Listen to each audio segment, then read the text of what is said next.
Bienvenue sur le module 6, le dossier de réservation.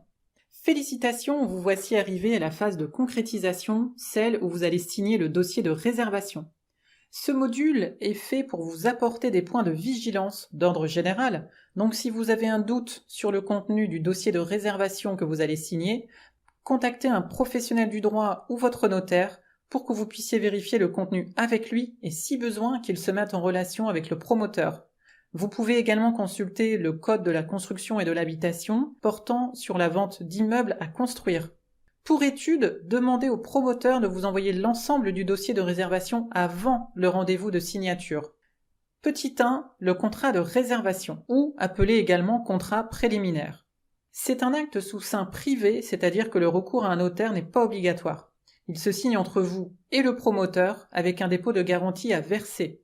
À partir de là, vous devenez le réservataire et le promoteur le réservant.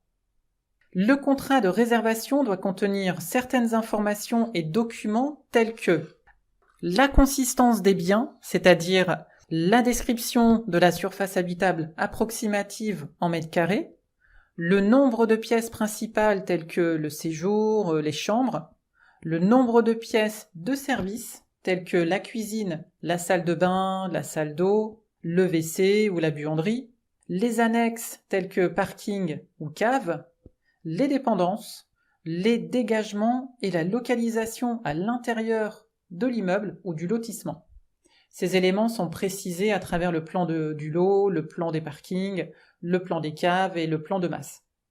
Deuxième point, il doit préciser la qualité de la construction à travers une notice descriptive sommaire indiquant la nature et la qualité des matériaux utilisés et les éléments d'équipement des parties privatives et collectives.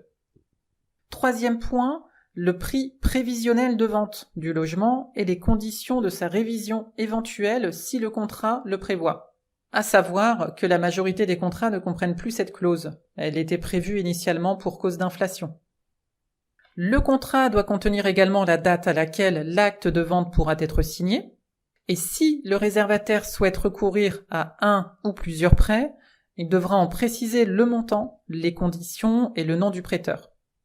Il doit contenir également le délai prévisionnel d'achèvement des travaux et les conditions légales de renonciation à l'acquisition du logement avec récupération du dépôt de garantie.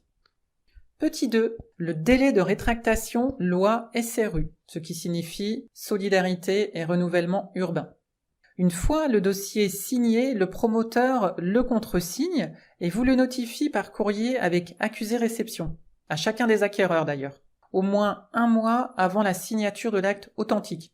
Si vous êtes chez vous et que vous récupérez le recommandé, le délai démarrera et vous aurez 10 jours de réflexion pour vous rétracter. Si vous n'êtes pas là et que vous allez récupérer le courrier au bout de 3 jours par exemple, votre délai de réflexion de 10 jours commencera à ce moment-là. La Poste garde un recommandé durant 15 jours, donc s'il n'est pas réceptionné, le recommandé sera retourné au promoteur.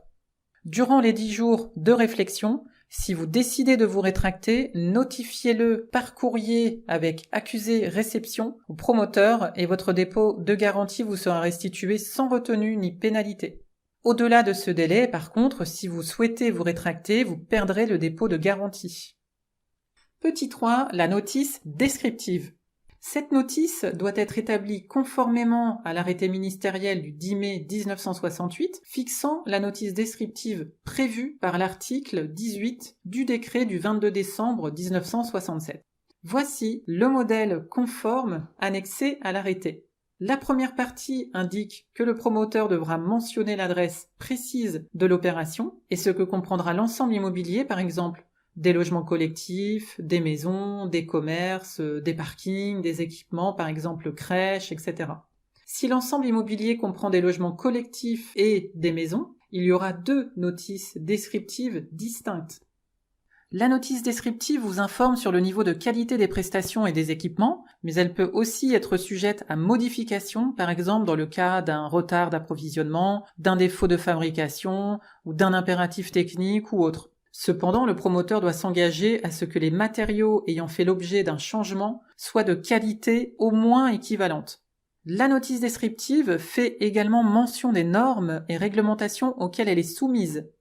Encore une fois, si la notice descriptive vous paraît trop légère, demandez plus de précision au promoteur ou contactez un professionnel du droit ou votre notaire. Vous pouvez également comparer les notices descriptives des programmes que vous avez visités pour comparer la qualité des prestations envisagées par exemple.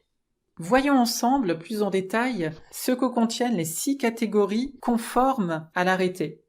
La première catégorie correspond aux caractéristiques techniques générales de l'immeuble. Ces caractéristiques comprennent par exemple, les infrastructures, c'est-à-dire comment seront réalisées les fouilles et les fondations, le système de construction des murs et ossatures, telles que la description de la réalisation des différents murs de la construction, la description de la réalisation des différents planchers, la description des cloisons de distribution entre les pièces principales et les pièces humides, la réalisation des escaliers, la description des conduites de fumée et de ventilation, la description des conduits de fumée et de ventilation, la description des chutes et des grosses canalisations, et comment sera réalisée la toiture avec une description de la charpente et de la couverture ainsi que de son étanchéité.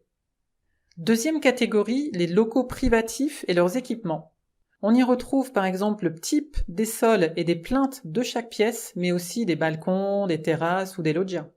On y retrouve également les revêtements muraux en dehors de la peinture, c'est-à-dire qu'ici on parlera plutôt de la faïence des pièces humides. On y retrouve également les plafonds, toujours hors peinture, c'est-à-dire qu'ici on pourra vous indiquer que les plafonds seront en béton brut de décoffrage. Vous y trouverez également la description des menuiseries extérieures, telles que la description des fenêtres. Vous y trouverez aussi la description des fermetures extérieures et des occultations telles que volets roulants. La description des menuiseries intérieures telles que les portes intérieures, les portes palières, les portes de placard, etc.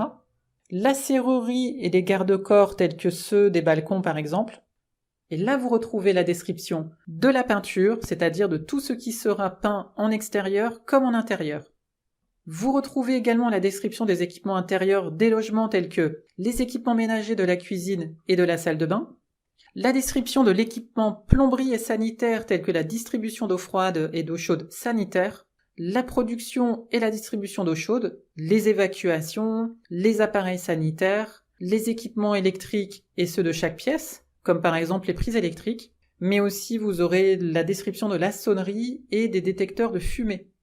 Vous trouvez également le type d'installation de chauffage ainsi que la température garantie dans les diverses pièces par une température minimum extérieure de -9 degrés, c'est-à-dire que dans les pièces sèches et cuisine, vous aurez une température garantie de 19 degrés. Et pour les salles de bain et les salles d'eau, vous aurez une température garantie de 21 degrés. Vous retrouvez également la description des radiateurs et les équipements de télécommunication tels que les prises téléphoniques, l'arrivée de la fibre optique dans les gaines techniques, le digicode, etc. Troisième catégorie, les annexes privatives.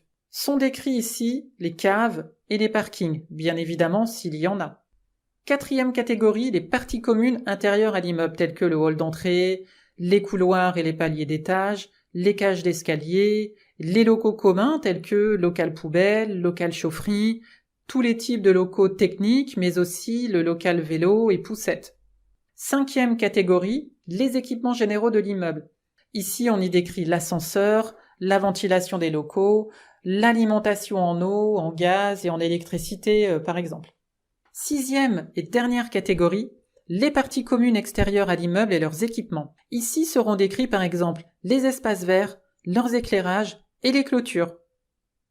Petit 4, le dépôt de garantie. C'est une somme que vous versez au promoteur pour valider votre réservation. Son montant est au maximum de 5% du prix de vente si la signature de l'acte authentique est prévue dans l'année de la signature du contrat de réservation. Il ne sera que de 2% si la signature de l'acte se fait entre 1 et 2 ans après la signature du contrat de réservation, et aucun dépôt ne pourra vous être exigé au-delà de ces 2 ans. Dans la pratique, chaque promoteur a sa façon de procéder. Certains demandent un chèque de 1 500 € à la signature, ou d'autres demanderont un virement à faire directement auprès du notaire de l'opération après la purge du délai SRU. Sachez juste que les notaires ne sont plus autorisés à accepter de chèques pour toute acquisition supérieure à 3 000 €. Donc si le promoteur vous demande un chèque, c'est qu'il le transmettra par virement au notaire. En dehors du délai de rétractation, vous pourrez récupérer votre dépôt de garantie dans les conditions suivantes qui sont prévues par le Code de la construction et de l'habitation. Première condition, si vous avez un refus de prêt qui ne vous permet pas l'acquisition du bien. Vérifiez bien que le contrat de réservation comprenne bien une clause suspensive d'annulation en cas de refus de prêt. Deuxième condition, si la VFA n'est pas régularisée dans les délais prévus au contrat du fait du vendeur. Troisième condition, si le prix de vente excède de plus de 5% le prix prévisionnel prévu au contrat, ceci dit, ce n'est plus d'actualité comme on l'a vu. Quatrième condition, si l'un des éléments d'équipement prévus ne sera pas réalisé. Et dernière condition, si l'immeuble ou la partie d'immeuble ayant fait l'objet du contrat présente dans sa consistance ou dans la qualité des ouvrages prévus une réduction de valeur supérieure à 10%. Cinquième point, le délai prévisionnel de livraison. Moi, je rajoute toujours 1 ou 2 trimestres à la date de livraison prévue, surtout lorsque le programme vient juste de sortir en commercialisation. Et ceci pour plusieurs raisons. La première, c'est que le promoteur a obligation d'obtenir ce qu'on appelle la GFA, c'est-à-dire la garantie financière d'achèvement, pour pouvoir signer les actes de vente chez le notaire et pour l'obtenir, il doit avoir commercialisé entre 40 et 50% de son opération. Deuxième raison, c'est à l'ouverture d'un chantier que le promoteur cumule le plus de retard, car il y a beaucoup d'intervenants à gérer et à synchroniser. Mais aussi, il peut y avoir un recours sur le permis de construire qui traîne également. Troisième raison, selon l'emplacement du programme, il peut être imposé au promoteur d'entreprendre des fouilles archéologiques avant tout démarrage de chantier. C'est par exemple le cas des villes au passé historique. Et cela peut repousser la livraison prévisionnelle d'un semestre ou plus, selon ce qui sera trouvé. Sachez néanmoins que les fouilles sont imposées au promoteur et que c'est lui qui doit les effectuer à ses frais. Quatrième raison, toujours en fonction de l'emplacement du programme, la nature du sol peut apporter diverses contraintes, notamment d'effectuer des études techniques complémentaires et donc cela reportera la livraison d'un trimestre par exemple. Pour jauger tout ça, tout dépendra de l'emplacement du programme que vous aurez choisi et de son attractivité. Il y a des programmes qui se vendent en un week-end et d'autres en 2 ans. Pour un recours déposé sur un permis de construire, vous pouvez vous renseigner auprès de la mairie et du service d'urbanisme qui vous indiquera si le permis est purgé de tout recours ou pas. Pour le terrain, renseignez-vous sur l'environnement du programme, s'il fait partie d'un futur écoquartier construit sur une ancienne zone industrielle par exemple, ou si la ville a eu un passé historique riche.